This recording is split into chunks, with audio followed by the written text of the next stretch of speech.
There's one.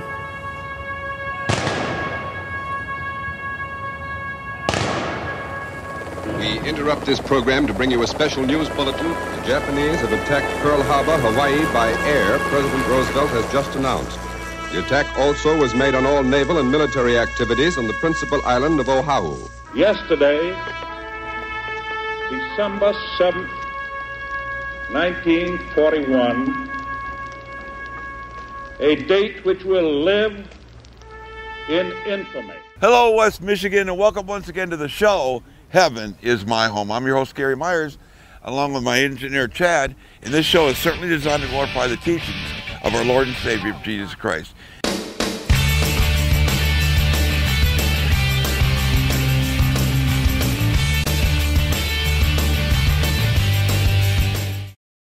We're Memorial Day, folks. Through the field of war, they braved this day. How proud they stand, their unselfish way. Our soldiers bear what we cannot see. They assure our right to live life free. Each train will face an unknown fate. Our support they need, don't hesitate. Just imagine how this land would be without their courage, a catastrophe. All the liberties we have grown to know would not exist. This life would go. Find the thankfulness within your mind. Speak gratitude for our bravest kind. Have the willingness to show you care. For fallen heroes, hold back no tear. Reach out to God with his guiding light. For our troops, do pray both day and night. America, raise your flags to wave. For we are truly our home of the brave. On Heaven is My Home. What is a vet, Andy? A veteran, I think anyone who has served their country, served honorably in the military, in the Coast Guard, in other ways. You know, we get to the point where we have so many that have served, but we have so many here supporting back home. Okay, now your worst moment in the service. Worst moment in the service? I had just got done with boot camp and I was back in California for training. I got off the airplane in San Diego. Right. And we were supposed to get on a van that was going to take us north to Camp Pendleton for some training. Kind of spooky. 21 days. 3 weeks. Living in a tent. Very limited food. And we got out, started heading north on Interstate 5. Mm-hmm. And I looked at those mountains out there. And I thought to myself, what would happen if I got out of this van and ran? But you didn't. I didn't do it. The feeling. All right. No, the feeling passed. And finally, that's the loneliness part of it. Now your best moment. Oh, the best moment. At the end of Marine Corps boot camp, there's an event called the Crucible. It's a 3-day survival training, and you do a lot of team building exercises. Sure. And you're in these mountains up in the desert in Camp Pendleton. And you finish this hike, you come down this ridge, and there's flags. You're walking through flags. There's patriotic music playing. You're getting goosebumps? You're getting goosebumps. And at the end of that event, your drill instructor comes by. He shakes your hand. Yeah. Just like that, just like I'm shaking your hand. Right. And he gives you what's called the Eagle Globe and Anchor. And that's a symbol of being a Marine. And he says, you are now a Marine. And now, folks, we want to introduce on this Memorial Day special Mr. Bill Stephan from Channel 8, and, of course, Doc Sutter out of Rockford, and he's a veteran of the Army as a medic. Guys, take it away. Doc, good to see you here today. Good to see you again. Yeah, I got some beautiful warm weather here for a change. Spring is finally coming after a very long winter. Say, I tell you what, I've never been to Saginaw before, and you've been to Vietnam. Tell me a little bit about your experiences. Oh, Vietnam. Vietnam first is a tropical paradise. It was just beautiful over there, which turned into a problem eventually because you had all this combat and all that the worst life could be in this tropical paradise. So it was kind of interesting from that aspect. And the war aspect of it, of course, that's why we're here at Memorial Day, to give respect for the veterans. And you were a medic? I was a medic. I was with the 4th Infantry Division. I was one of the fortunate ones that went into Cambodia in 1970, May 1970, which changed my life. That's where I woke up. That's why I was no longer. How old were you then? I was 21 years old. Okay, so you're fairly young. I mean, Yeah, most kids are in college. And I was one of the older guys. Yeah. A lot of the guys were 18, 19 years old. Now, you know, we've been back for what, 45 years now. We got back in 1971 and had my troubles, developed the liver cancer from the Agent Orange and everything. Then the post-traumatic stress hit. And I've been teaching people how to come back from cancer, the veterans and regular folks, for about 15 years now. I started thinking about the significance of what the veteran does to society. Okay, not just the heroism on the battlefield, because we were good, and all the vets are good. But it occurred to me that after the guys come back from World War II, of course, they had parades for them, the ticker tape parades, and they were embraced by society. And look what they did. They built the 50s. Yeah. Now, I grew up in the 50s. The 50s were the greatest generation too. Well, you did too then. Yeah. You're about my age. Yeah, I'm getting up there. And I tell you what, I have an interesting story to tell you about my father too. And my father was in World War II for about 5.5 years. And when he came out, I think living through both the Depression and World War II not only taught them so much about how to get along with little, but also that they really had a confidence coming out that they could really tackle anything and just go plow straight ahead and get it done. Yeah. My dad spoke very little about the war. When my dad died, there was a picture of him and about 12 GIs in somewhere out in California. There's palm trees out there, and there's Bob Hope and Bing Crosby. And all the time we watched them on TV, he never said, I met them, or I had my picture taken with them, or you got to see this. Well, never mentioned that at all, and I thought that was so strange. But that was the past, and this is the future and now. And I'll tell you another interesting story. If you remember a comedian named George Gobel. I remember George. He was a pilot instructor on B-24s they made the B-24s at Willow Run here right in Michigan, and a lot of women were working on those too. This is the Rosie the Riveter place.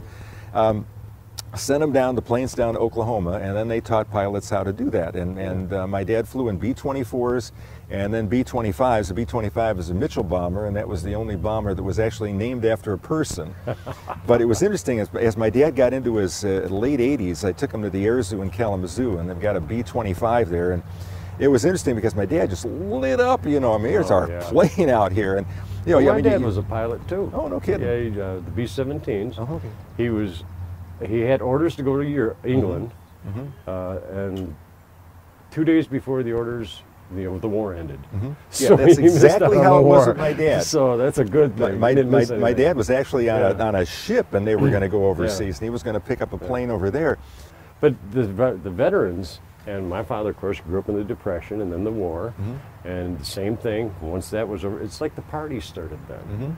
And the veterans came back from the war, and they were embraced, and they had parades, and once the parades, they put on the 50s, and it was great. Now that all changed with Vietnam, because we didn't get any parades.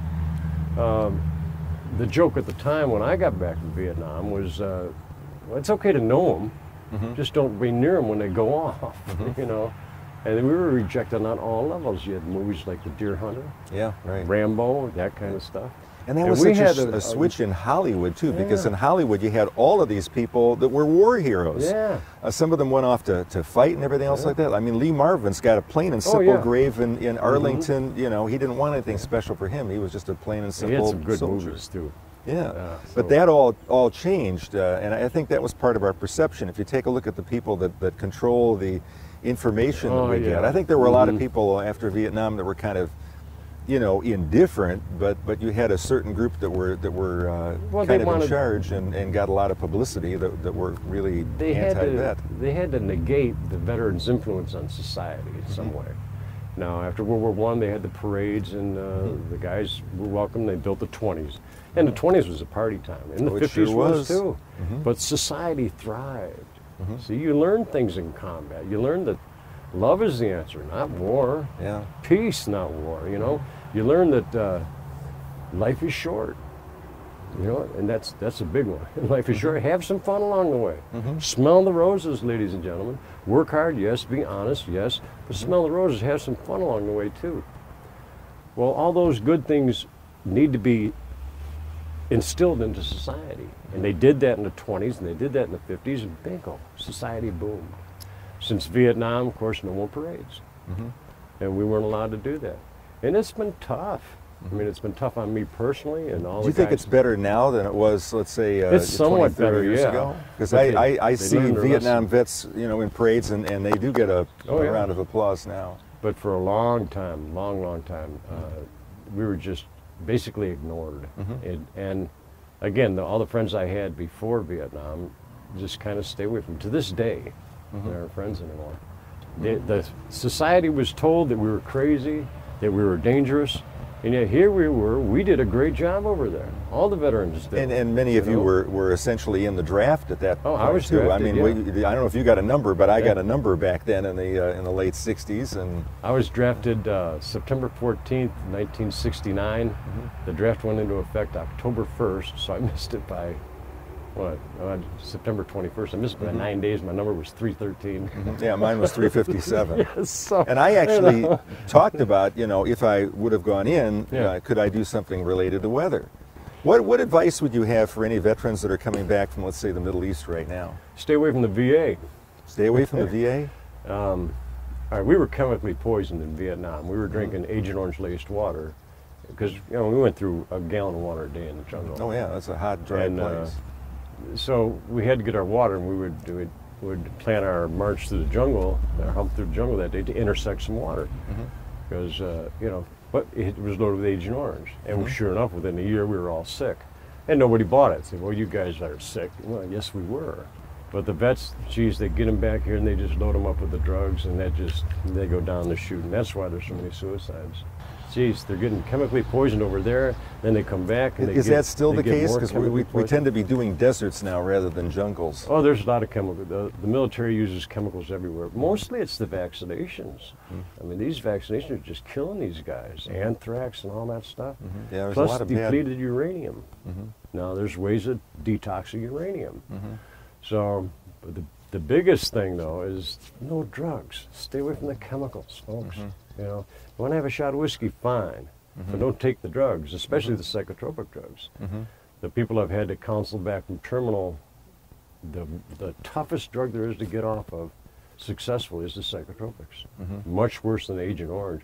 As a matter of fact, I consider myself lucky because all I had was the Agent Orange. You know, what these guys are going through now is just, it's crazy. It's heartbreaking. What message would you give to people regarding this Memorial Day? What should we be focusing on as we head toward what is essentially a 3-day holiday? A lot of people out barbecuing for the which I'll be first time doing and all too. that. You know, I love the steaks, but the veterans not only was good at the combat and deserves and earned your respect in that capacity, but think about what he's done to society, what he brings into society too, because that's a game changer. You know, what the vet learns in combat, what he learns by being a veteran, going to war and surviving it, has a positive effect on society as a whole once the combat's over. So yeah, put the thing, you know, pat him on the back. Yeah, thank you for your service. Give him You a good did cheer when the job. parades go by here. Yeah. And but understand that he also has a great positive contribution to society as a whole, like they did back in the 20s, like they did in the 50s. You know, but us Vietnam guys, they ignored us. You know? Well, No more parades. You seem to have. Life seems to have worked out okay for you. I know, but you think I'm one of the lucky ones, and I was born and raised all natural, so I knew better than to go down that road. But we've lost an awful lot of guys. You know, the suicide rate right now is more than the guys that are actually dying in combat. You know, and that's just crazy, and that's from the meds. So lift these men and women up and give them a good salute here on this Memorial give them a good Day. salute and pat them on the back and give them a big bear hug. Yeah, and not just Memorial Day, but throughout the Yeah. entire year too. Yeah. It's a very important contributing factor to society as a whole. Yeah. Well, thank you Pleasure so much. talking to you. Yeah, good talking to We'll- you too, we'll Doc. do it again. Take care. Have a great summer. Okay, now we're going back to Gary, and heaven is my home. Yeah. Thanks again for watching. We're not done yet. We're not done. But how can you put an emphasis that means something on a show like this without its sponsors who have kept these stories for years alive? And there'll be many, many more in the next couple of years. You know, call us at 616-824-7009 and just become part of this. That's all we want you to do. If you have a story or whatever. But right now, for the last 12 years, we've had the same people plus some more to thank, and here they are. I want to thank Abby's Printing out of Grand Rapids on Broadmoor and 29th Street, 949-3400. Good job, Mark. Also, B&J Transmissions. John, if you're a veteran, go in and see them, they'll give you a discount. B&J Transmissions out of Greenville. The Shack Bed and Breakfast. Area code 231-924-6683. And Ken, a little piece of heaven left on earth is in Jugville, USA. Call Marv, again, 231-924-6683. Also want to go on to Big Ben's Tires up in Sand Lake and Gary and Sue's Mini Mall. Merritt Auctions out of Greenville. Remember in rest in peace, Red Merritt, a veteran of World War II. Gould's Mini Market in Sand Lake. Huck's Corners. Sam, we love you, buddy. At 17 Mile in Algoma. Huck's Corners, great place to be. Altman Excavating up there in Six Lakes. Congratulations on your re-election, Rick. And also being on this show.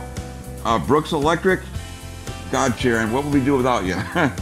And then on Bookwalter Motor Sales, John Bookwalter makes it a point to go with the men to the American Legion in Stanton every year. It's amazing what he does for people.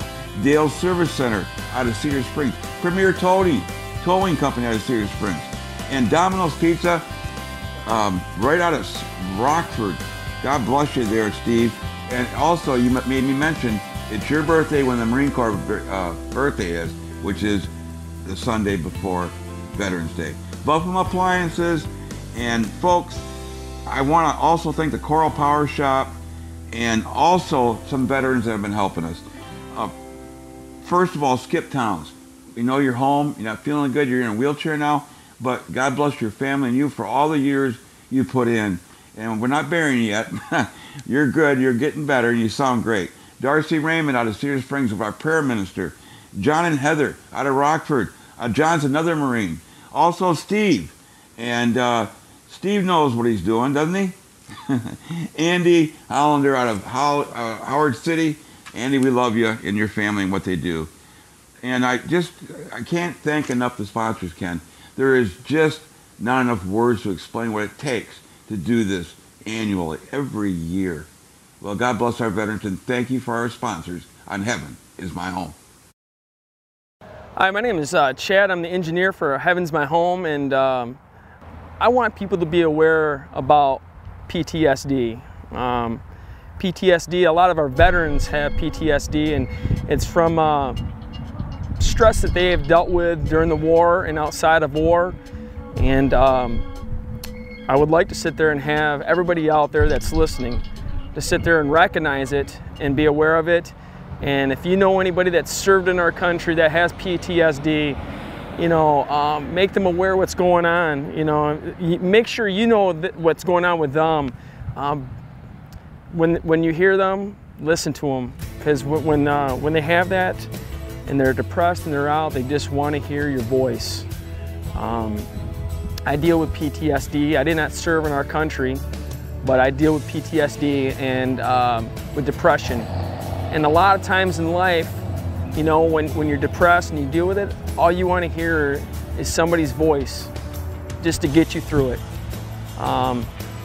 It's a struggle. But I wanted to tell you people out there that a little story. A couple years back, I dealt with a very bad injury, and I was driving down the road one day, and I sit there and bring my son to his friends, and I went a different direction, a direction I never go to his friend's house. It was out of the way. And we drove by and there was a stage and there was a bunch of guys playing some music and everything else. And I said, "Son, what is this?" And he goes, "Oh, it's probably some just radio station or something." I'm like, "All right." So I dropped him off, and for some reason I just went back that direction again. It's way out of my way, but I went that direction. And I stopped there. And these guys are up there and they're playing music and they're just having a great time. And I'm sitting in my vehicle and I'm like, wow, this is really good. And all of a sudden they were bending steel over their head and ripping phone books. And And this guy come up next to me with this pop can in my car, and he's shaking it up, and he started squeezing, it exploded all over next to me. And I was laughing, it was great. And then all of a sudden they're up on stage and they started talking about Jesus. And I grew up never having the Lord in my life. And I sit there and I was listening, and they said, if anybody out there has never had, you know, Jesus in your life, or if you lost him and you want him in your life, you know, come forward. And I was really hesitant. And I got out of that car and I was walking up there, and I'm walking up there and I just started weeping and I started crying. And all of a sudden they all embraced me and they put their hands on me and they started praying. And when they started praying, I felt that warmth go through my body. It's like a tingling feeling. And ever since then, I've been pain-free. And I thank the Lord for that. And I thank the group that was there. They're called the Conquerors. They're out of Granville, Michigan. If you ever want to look them up, they're great people. Even since then, I've dealt with depression and PTSD and been through some dark times, but I get through it. You know, I get on my hands and knees and I pray to God, help me get through these dark times. And I do it. But what helps me get through it besides him is my support group. I got great support group. I have my family, I have consumer services, and I got a lot of good friends around me. So I'm just asking the people out there that are listening, again, if you know anybody out there that has depression or PTSD, just open your ears, hold their hand, just listen to them, because it's very important. Because unfortunately we have there's a lot of people that are taking their lives, a lot of our veterans that are taking their lives because no one's listening. So I ask you, I pray to you, I'm begging you, please, just take that time and listen. Thank you. And all the way from the 70th District in the state of Michigan, the great state of Michigan, Representative Rick Altman. Welcome to the show. Thanks, Gary. Also an Army veteran. Yes. As your uniform drapes the rail, and your grandfather's uniform. Yes. So your roots go really deep. Yep, he was a veteran of World War II. Yep, as my father was. Rick, bottom line is, what country did you go to? Lebanon? Yes, I was in Beirut, Lebanon. Okay. Tell me the best time you ever had in Lebanon. In Lebanon? Yeah. If there were any. Or in the service. They were good times. Boot camp. I would say my best time in the military was when we returned to the States from Beirut. That was a good feeling? Oh, you wanted to get out of the plane and kiss the ground. Did you? We were home. We were back in the States. What do you think of the other guys that are out there right now? Like your son-in-law. Yeah, well, he's home now, luckily. Yeah. But yeah, he served in Iraq and Afghanistan, and you know that it's. He did both. He did both. Yes. So your daughter stayed with you? She stayed, yeah, both times. Yes. And you guys have a beautiful grandchild now. We do. And his name is Wyatt, like Wyatt Earp. Yes, and we had him from the time he was 3 months old until he was 15 months old. So that's the portion of his life that my son-in-law missed. Yeah. Name the time that you were the most lonely in the service. Was it during a holiday? Yeah, you know, it was on the ship in Beirut at Christmas time. Okay, what did you feel like? You know, I just felt isolated from everyone that I loved. Yeah. And, you know, you were a long way from home. It was before cell phones, before internet. Right. So you just, you know, you relied on letter writing, and something that kids don't know about anymore. But right. You know, that's true. Yeah. You can text all over the world. That's right. And what does it mean to serve our country again by being a state rep? It's, you know, it's an honor. It's a privilege. It's a duty. It's something I take seriously. I know you do. Much like I took my military time seriously also. What is a vet, Rick? A vet, somebody who has served in the military, served our country. Yeah. And, you know, whether it's overseas or in the States, it doesn't matter. You know, it's one big family. I have a former algebra teacher in Lakeview who was also our former post commander of the Lakeview VFW post that I'm a member of. Right. And he carries around $2 bills in his front pocket. Oh, he does? Wherever he travels. Okay. And when he meets a veteran at an airport or wherever, yeah, he stops, he gives him the $2 bill, thanks him for serving, and salutes him. That's great. Yeah. Well, I salute you, Rick. Thank you. For serving our country again and again and again. And God bless you from the Heavens My Home show. Thanks, Gary. And I've got a letter here from a Vietnam veteran, a Dr. Barry McAlpine, entitled, I Know He Goes to War. He writes, I can't tell you of ever finding God in church, and I can't remember feeling He was near me when I was there. I do remember seeing a lot of friendly faces and people dressed all in their nice clothes. Somehow, I always felt uneasy. Too many people, too close. No, I don't remember seeing God in church, but I hear His name there constantly. Some ask, have you been born again? If so, when? And I don't understand. I did feel God every day in Vietnam. I felt Him after an all-night firefight. He sent sun to chase the rain away, and the rain would return with its majesty the very next day. He was there when I collected Sergeant Moore's body, well, parts of it, to put in a body bag. He was there when I wrote a letter to his widow, explaining how he died. He was behind me when I heard Sergeant Sink's last dying gasp. He helped me carry Sergeant Swanson down a hill in Antelope Valley. I caught glimpses of God when I felt the heat of napalm. Called on our own position, May 27th, 1967. I felt Him around me when the chaplain would hold field services for our dead.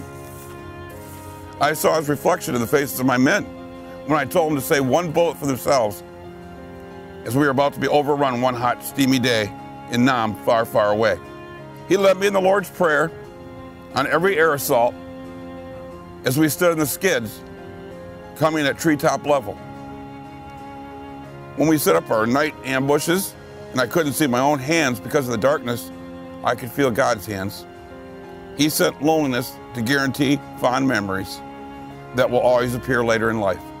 I'll always remember the strength God gave to the orphans, the children of war.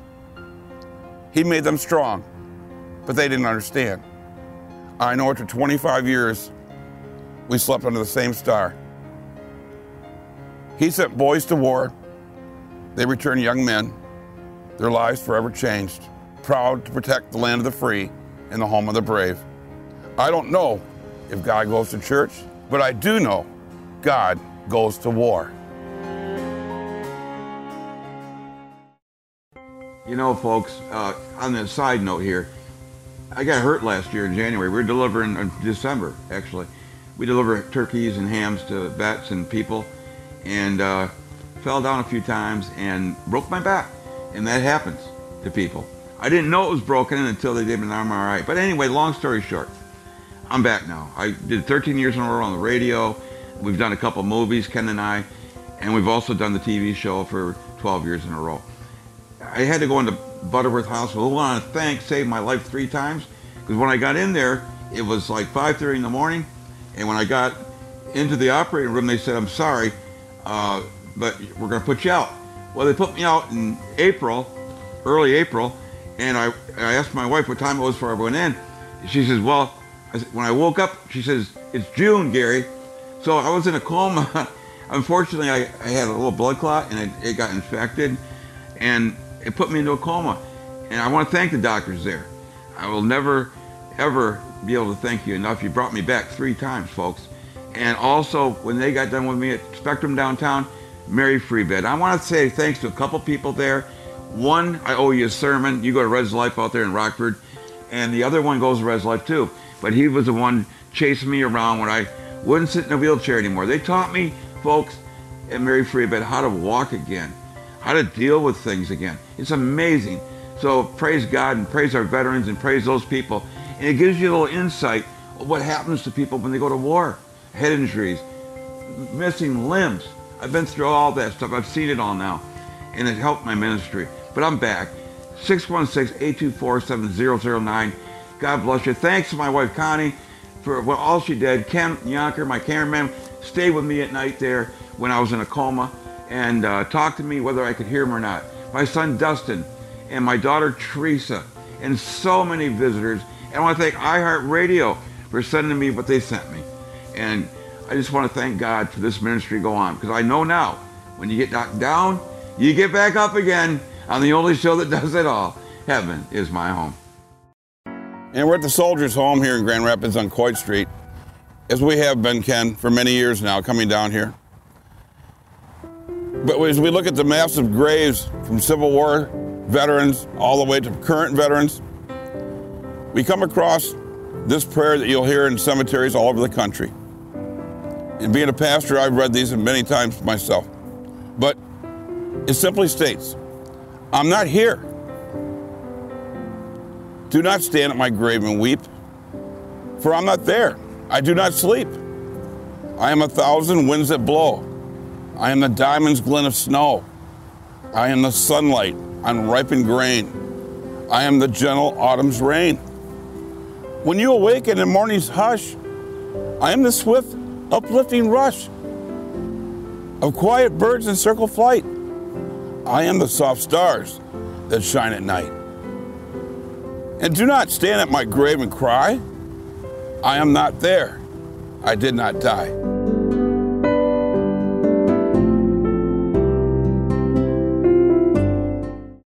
Here we're at the Veterans Home, Ken, right downtown Grand Rapids, and we have Mark Bullema with us, and he served during the Vietnam War era. Mark, thank you for serving our country, buddy. You're welcome. Well, listen, Mark, we appreciate what you guys did. You were in the Navy. Yeah. Out of California, San Diego? Yeah. Yeah, what kind of boat or ship did you have? Destroyer. Destroyer. Did you run any of the guns? No, I was a boiler technician. So you made the thing run? Yeah. Without you, they couldn't move anywhere. Yeah. God bless you, Mark. Thank you. Can you say, heaven is my home? Heaven is my home. All right. I was announced 3 times. Well, thank you for your service, buddy. Thank you. Appreciate it. 3 times, 3 terms. So you were on a destroyer or something? Yep, destroyer. What did you do on that boat? Ship, sorry. I was a gunner's mate. Did you like the way those shells went in there? Yeah, I was a gunner's mate. Yeah? Right. What branch of the service were you in? We're Navy. Navy. That's the only thing there is. Well, yeah. I want to thank you once again. No problem. And God bless you. You too, Billy.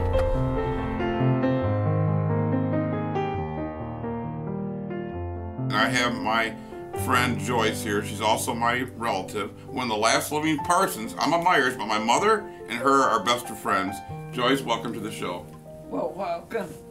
Listen, we had fun, and now we're here in this room with all the records and the whole deal. What's it like to live in the Vets Home in Grand Rapids? It is wonderful. It really is. I came here under, duress. Under duress. And it turned out perfect. That's good. And there are women that live here as well as men. Yeah, only 4. 4 women here. There are about 400 men. Now, your husband was in World War II. Right. And, of course, you were just a young bride at the time. He was much older than you were. In your opinion, what is a veteran? Your husband was one. What is a vet? Oh, my goodness. You should give me a chance to... A vet here is just someone who's very proud of their heritage. They're very proud. Mm-hmm. And they'll say in the dining room, which floor were you in? And they really will. Oh, yeah. And that's something. And you get to share memories. Yep. And you get to share experiences. Of course, you lost your husband a long time ago. And they lost their wives, and they lost their family, too. They did. God bless you, Joyce. Folks, because it is Memorial Day week, we call it. Right, Jim? Right. Yeah? Tony? Yeah. Mark? It is the whole week Memorial Day. We have to do some things that are traditional. And that one thing could be eating. Yeah. Right. So we got the grill ready, and as soon as we're done with this interview, we will be eating what? We've got some barbecue chicken, some pulled pork. You should smile while you're talking about that. Pulled pork. I'm smiling. Pasta salad, red potato salad. We've got veggies with ranch dip, some rolls, baked beans. Oh, I love those things. Sounds like a Homemade fantastic. baked beans. I can smell So, them in the air. I just want to say, Jim, thank you for your show. Sure. Tell the people what you do. Well, aside from my my show of helping other people excel or hope, over the years, my dad, mom encouraged me to play trumpet, and so I got blessed to play taps for many a Memorial Day service, and was really honored to do that. And the one I remember the most was my uncle. He died. He got full military honors, and I was fortunate enough to play taps for his service, and so that really touched my heart. Okay, then we got Mark over here, Jim. And Mark. you know, he's been touched so much that he goes down to the veterans home quite frequently in different areas in different states. He's become a regular singing star now. So Mark, how does it feel when you volunteer and you take a wheelchair? You know, they can't, it's hard to push your own wheelchair. It is, it is. You know, the chapel that's located at the Disabled Veterans Facility there on Monroe Street, it's more to the north end, and a lot of the residents' rooms are on the south wing. It's quite a long north to south building. And, you know, they're always looking for folks who would come down there during church service and help out, get these men and even some of the women that are there from one end to the other, and it helps them to get there and be there as part of that chapel service. And Chaplain Bob Dennis is who is the head chaplain down there, and he's a good person to contact. And like I say, they're always looking for that help, and they it's need really touching. visitors too. And they need the visitors, and it's just a great service to give them, and something for me, having not served in the military at all. It was my way to give back, and I had been doing that for a year and a half of such, and some other friends of mine, Dee and Juanita White, had done it as well for quite a while, and that's how I learned about it. So sometimes you get moved by learning from somebody else and doing something, and here we are. Become a servant of God. Correct. And you know, those people need visits. Everybody gets visited at Christmas, Thanksgiving, Easter. The rest of the year they sit there by themselves, you know. It is sad, yes. And Tony, I wanted to tell you, what's your memory of Memorial Day? Well, I very much miss, I have all my grandparents. I've got a grandchild. Hey, look right and tell the people. I have a grandchild who passed away at 6 months, Maverick. Always think about him daily. Absolutely. Really. I love him to pieces. And all of my descendants, you know, that are passed on, I am sure that I will see them again someday, and very happy to be part of this program in remembering all of the people that have passed before us. We're still doing a lot of radio together now. And folks, Jim is another guy who started a show called Hope. We're in our 15th year now, Heaven Is My Home. But I got to tell you a story about a guy about my age. I got a letter from a man, and he sent me a letter. He said, "I want to remind you, Gary, Heaven Is My Home," right? Right. I want to remind you to sit up straight. And then he said, "P.S. My grandmother, or his mother, was in the hospital." So I'll tell it like he would tell it. She had a blood disease and needed a certain type of blood, which was very rare. And true story. And the guy was so disgusted because no one could do anything for him. By morning, his mother would be dead. So what he did is he drove down the road, heading to make arrangements for the funeral. And of course, there were hitchhikers all over. There were soldiers coming back from World War II. Sure. And he said, "I'll just pick this guy up." He picked the guy up, and he started saying, "Well, what's wrong with your mom? She's dying?" "Yeah, she's got a blood disorder." He said, "Well, what's the problem? What type is it?" And he took his dog tags off and handed them to the man, the exact type blood that she needed. He said, "Let's turn around." The soldier said that. "Let's go to the hospital." And by morning, she was perfectly fine. And she was talking and up in bed. Wow. And he said, "Well, it was some guy, a soldier coming home, and just happened." She said, "No, son, that was an angel in uniform on Heaven Is My Home." What did we learn today, Mark? I've learned that it's about giving back and remembering those who have fallen in time of service, and to never, of course, forget, but especially during this week and this weekend to think about them. Yeah, and Jim, what have you learned today? Well, you know, our servicemen give more, and they give their blood in times even when they're not in foreign lands, just being able to help other people. And that's all about our military, is they're there to serve, and we should all have that same spirit within ourselves to be willing to serve others and give from our hearts where we can. Good. Tony, your turn. Yeah, daily. Daily, being a servant is really an honor. It's really an honor to me, with my family, with heaven as my home.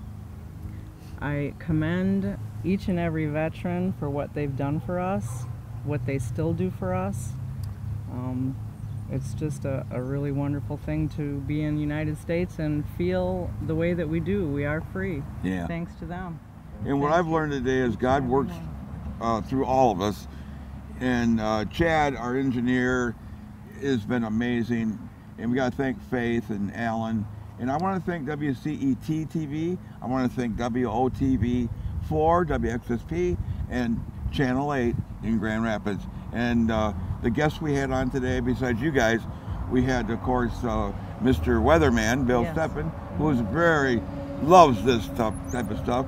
And we had Doc Sutter on today. And of course, Chad was magical.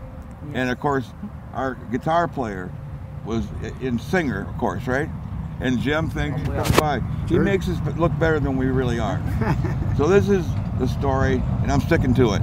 And we're gonna take a little break, show some of our commercials, and we'll be right back. God bless. Let's look at the Lord hand here, by the way. All right, amen. Amen.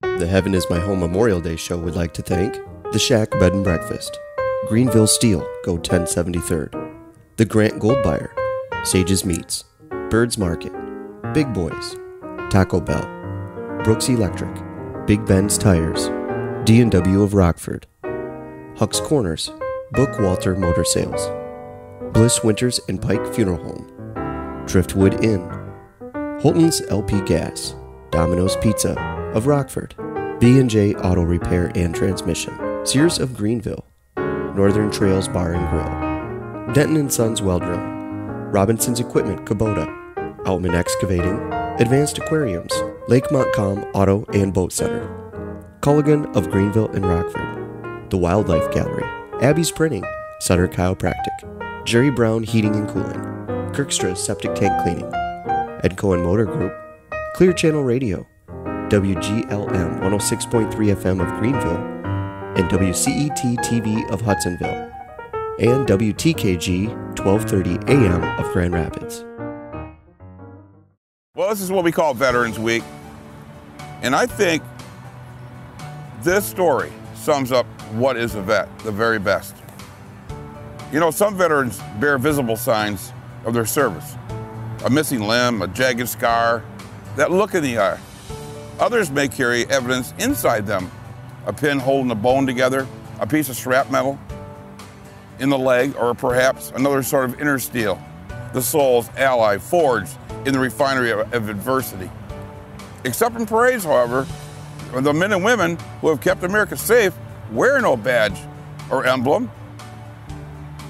You can't tell a vet just by looking. So what is a vet? He's a cop on the beat who spent 6 months in Saudi Arabia, sweating 2 gallons a day, making sure the armored personnel carriers didn't run out of fuel. He's a Nebraska farmer who worries every year at this time that the bank really will foreclose on his farm. He's a barroom loudmouth, dumber than 5 wooden planks, whose overgrown frat boy behavior is outweighed 100 times in the cosmic scales by 4 hours of exquisite bravery near the 39th parallel.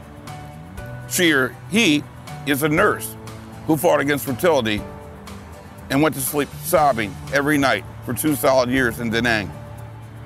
He's a POW who went away one person and came back another, or didn't come back at all. He's a Quantico drill instructor who has never seen combat, but who has saved countless lives by turning slouchy no-counts into soldiers and teaching them to watch each other's backs. He is a parade-riding legionnaire who pins on ribbons and medals with a prosthetic hand. He is an anonymous hero in the tomb of the unknowns, whose presence at the Arlington National Cemetery must forever preserve the memory of all the other anonymous heroes whose valor died unrecognized with them on the battlefield or in the ocean's sunless depth. And he's the old guy bagging groceries at the supermarket. Palsy now, aggravatingly slow, who helped liberate a Nazi death camp, and wishes all day long that his wife were still there to hold him when the nightmares come. He's an ordinary and yet extraordinary human being, a person who offered some of life's most vital years in the service of his country, and who sacrificed his ambitions so others would not have to sacrifice theirs. He is a soldier and a savior and a sword against the darkness, and he is nothing more than the finest, greatest testimony on behalf of the finest, greatest nation ever known. From heaven is my home to you. That's what a vet is. Amen.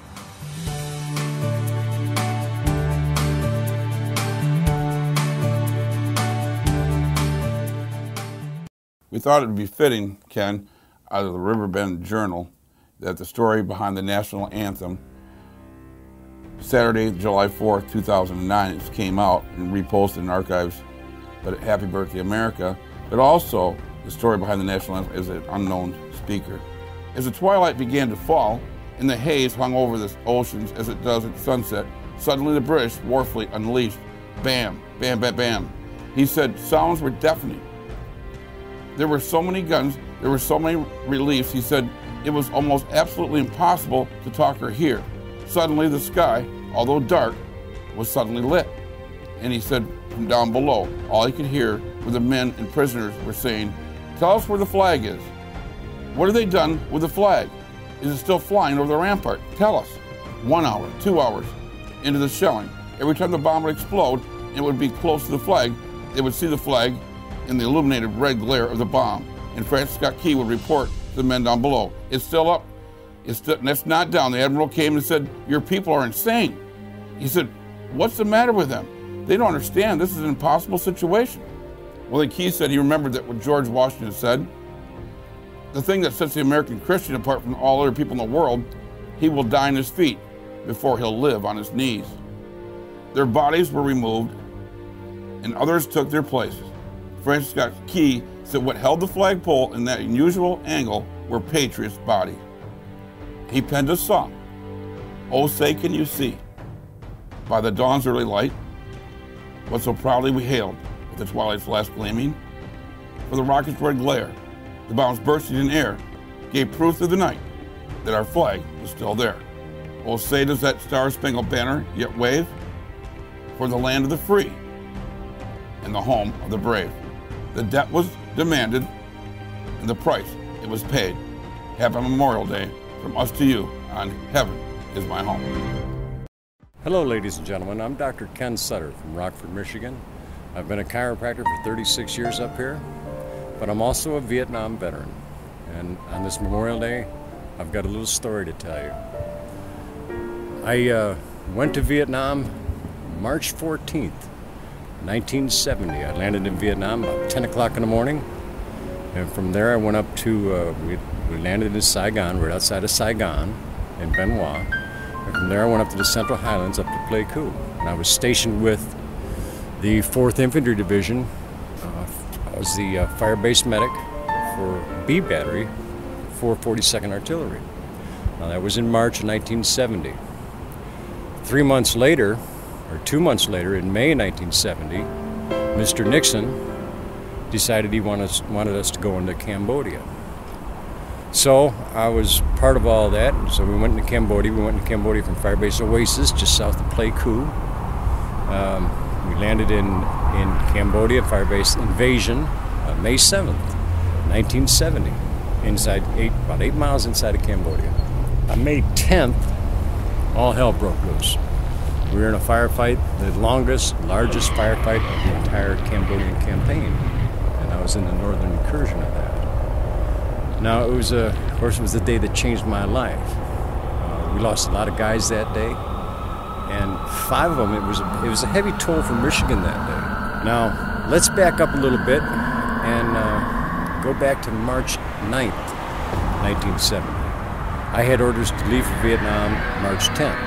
So the night before I left, me and a friend of mine, Gary Schenk, we sat at this little Irish pub in Lockport, New York, sipping on Genesee beer, and contemplating where we were going to go, contemplating going to war. And we thought about a lot of things, but mostly we reminisced. We reminisced about our childhood. Gary was a year younger than I was, but we knew each other. We grew up in the same part of town, and it's small town America. We thought about a lot of the things that we did as kids, going out to Beatty Avenue, catching pollywogs in the swamp, going on picnics up to Alcott Park, playing ball down at Vets Park, and baseball and football. The paper routes we had, going to high school football games and things like that. High school stuff, buying your first car, getting your first job. And of course, the girlfriends. And we reminisced about that stuff that night, March 9th, 1970, because the next day we were going to war. And we reminisced about it. And of course, eventually it came down to why. Why did Gary and I have such a good childhood? And of course, the only conclusion to that is our founding fathers knew what they were doing. They had a vision of us. They had a vision of this future that they wanted to build for us. Now that's relative to those 5 guys dying May 10th, 1970 in Cambodia. Because each one of these guys had the same thinking process, had that same conversation within their own mind the night before they went to war, or sometime before they went to war.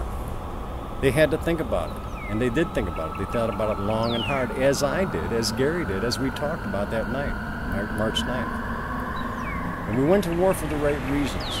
Now, the kicker on all this is Lockport, New York was about 18 miles from the Canadian border. Now, Canada at the time had a safe haven outlook mentality for the Vietnam protesters, for the war protesters and the draft dodgers. So they would accept anybody from the United States without extraditing them back to the United States to be prosecuted. Now, Lockport's 18 miles from the Canadian border. I would have crossed at the Lewiston Bridge, which is the northernmost bridge on the Niagara River. And I could have been home free. We could have been in Canada in a half an hour. And my old 64 Plymouth, red Plymouth, sat right outside the front door. But we couldn't go. We didn't want to go. We wanted to fight for what our founding fathers had put together for us and what we had experienced our whole life. Freedom is worth fighting for. Our founding fathers did have it together. They knew what they were talking about, and they set it up so we could have that great childhood. So these guys, every one of them, all of them that died, and you go to the cemeteries and everything, you put little flags on their headstone. They died for their hometown. Mine's Lockport, New York. Yes, and how many times must the cannonballs fly before they're forever banned? The answer, my friend, is blown in the wind. The answer is blown in the wind. You know, folks, it was evident from the beginning of our very first radio show that these extraordinary men and women in uniform who paid the ultimate price for our freedom and for the existence of this country should and would be held up high on our list of priorities.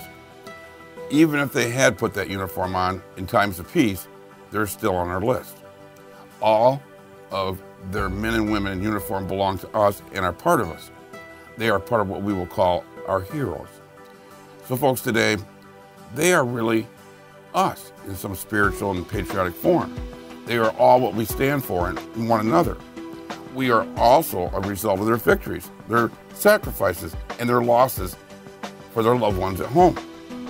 They still live alive in us. Yes, I had an Uncle Charlie, and Uncle Rudy, and Uncle Adrian.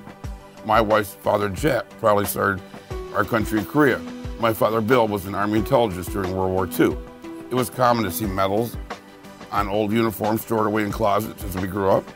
21 gun salutes and folded American flags came later, and tons of grief from their wives and children and themselves. It was the norm to enlist in times of war, even the Civil War, where brother fought against brother, and it was common later during Vietnam to be drafted. The Desert Wars brought back the enlisted men or women. To this day, I remember a German helmet, a Civil War rifle, and my dad's sergeant uniform as family keepsakes. When I asked about all that stuff, silence crowded the room. No one wanted to talk about that stuff and what it meant. It was around the house, but we never spoke about it. It was like everyone 5'10" or taller was privileged to know, but a little man like me didn't need to understand. I could sense their victory, I could sense their pain. Life wasn't fair, and I wasn't supposed to know about it. Singer Bob Dylan may have wondered the same thing when he sang about how many times must a cannonball fly, but I wanted more than that. I wanted to hear the whispers from those who had been to war. I had so many questions. So this moment of silence, folks, is for those today that I, as a boy, never got a chance to ask. They were the ones that never came home. A moment to imagine what it would be like to be one of the ones that did. So, in this moment, I'd like to thank them properly. So in this moment, I also want to say, God bless our veterans, because I truly believe the answer, my friend, is blowing in the wind. The answer is blowing in the wind.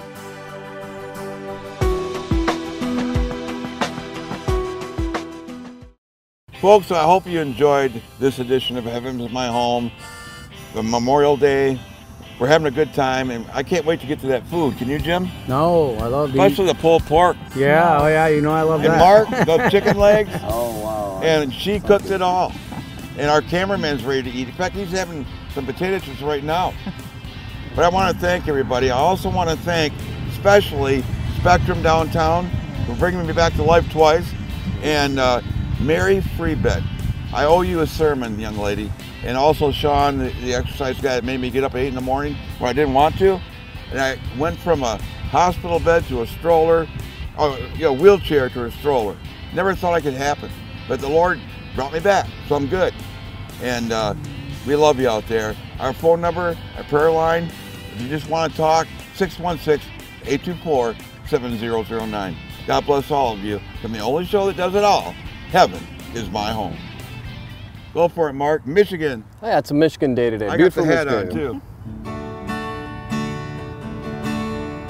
too. There's a state, an amazing place, unlike any you've seen in this world, with its great lakes surrounding grace, helping all the four seasons unfurl.